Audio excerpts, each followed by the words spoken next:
नमस्कार मित्रांनो, एकेटेक मराठी या यूट्यूब चॅनलवर आपले स्वागत आहे. मित्रांनो, आजच्या व्हिडिओमध्ये आपण शिक्षक भरतीविषयी एक नवीन अपडेट आपण आजच्या व्हिडिओमध्ये पाहणार आहोत.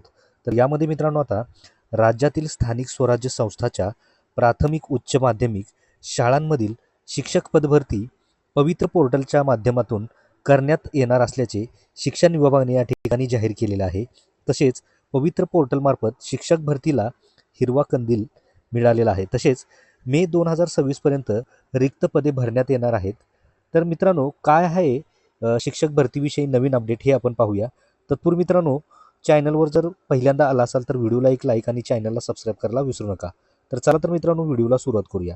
तर मित्रांनो, इथे पाहू शकता की पवित्र पोर्टलमार्फत शिक्षक भरतीला हिरवा कंदील, तसेच मे 2026 पर्यंतची रिक्त पदे भरणार. तर काय आहे सविस्तर माहिती इथे जाणून घेऊया.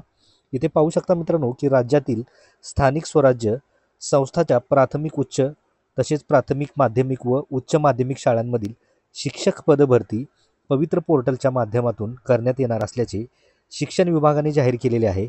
शासन निर्णयानुसार सध्या 80% रिक्त पदे भरण्याची तरतूद असून शिक्षक अभियोग्यता व बुद्धिमत्ता चाचणी 2025 मधील निकालाच्या आधारे ही भरती प्रक्रिया आता मे महिन्यात राबविण्यात येणार आहे. तर या ठिकाणी मित्रांनो, ही जी भरती प्रक्रिया आहे ती आता मे महिन्यात राबविता येणार आहे.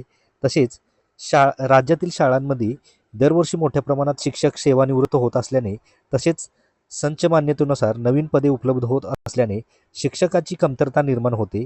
याचा थेट परिणाम अध्यापनाच्या गुणवत्तेवर व विद्यार्थ्यांच्या प्रगतीवर होत असल्याचे या ठिकाणी निदर्शनास आलेले आहे.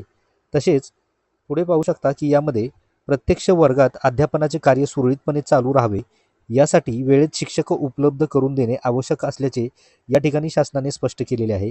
तसेच बालकांचा मोफत व सक्तीच्या शिक्षणाचा हक्क अधिनियम 2009 नुसार कोणत्याही शाळेमध्ये एकूण मंजूर पदापैकी 10% अधिक पदे रिक्त ठेवता येत नाहीत. मात्र प्रत्यक्षात अनेक स्थानिक स्वराज्य संस्थांच्या शाळांमध्ये शिक्षक पदे मोठ्या प्रमाणात रिक्त असल्याची स्थिती निर्माण झाली होती. या पार्श्वभूमीवर शैक्षणिक सर्व वर्ष 2025-26 अखेर म्हणजेच मे 2026 पर्यंत संभाव्य रिक्त होणाऱ्या पदांची भरतीसाठी गणना करून त्यावर भरती प्रक्रिया राबविण्याचा प्रस्ताव शासनाच्या विचाराधीन होता. तसेच परिपत्रकानुसार स्थानिक स्वराज्य संस्थांच्या शाळांतील संच मान्यतेनुसार शैक्षणिक वर्ष 2025-26 अखेर संभाव्य रिक्त होणारी शिक्षक पदे विचारात घेण्यात येणार आहेत. तसेच शासन निर्णयात नमूद केलेल्या मर्यादेत शिक्षक अभियोग्यता व बुद्धिमत्ता चाचणी 2025 मधील गुणांकनाच्या आधारे शिक्षक संवर्गातील पदभरती करण्यास शासनाने मान्यता दिलेली आहे. त्यानुसार पदभरती करण्यात येणार आहे. या निर्णयामुळे शाळांमधील शिक्षकाची कमतरता मोठ्या प्रमाणात भरून निघण्याची अपेक्षा आहे.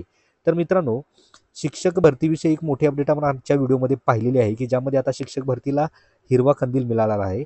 तसेच मे 2026 पर्यंतची ही रिक्त पदे आता भरली जाणार आहेत. म्हणजे आता ही भरती प्रक्रिया राबविण्यात येणार आहे. तर मित्रांनो, शिक्षक भरतीविषयी एक मोठी अपडेट आपण आजच्या व्हिडिओमध्ये पाहिलेली आहे. तर मित्रांनो, ही माहिती आपल्याला कशी वाटली, आवडल्यास नक्की व्हिडिओला एक लाईक आणि चॅनलला सबस्क्राईब करायला विसरू नका. तर भेटूया मित्रांनो अशाच पुढच्या नवीन व्हिडिओमध्ये नवीन अपडेटमध्ये. धन्यवाद.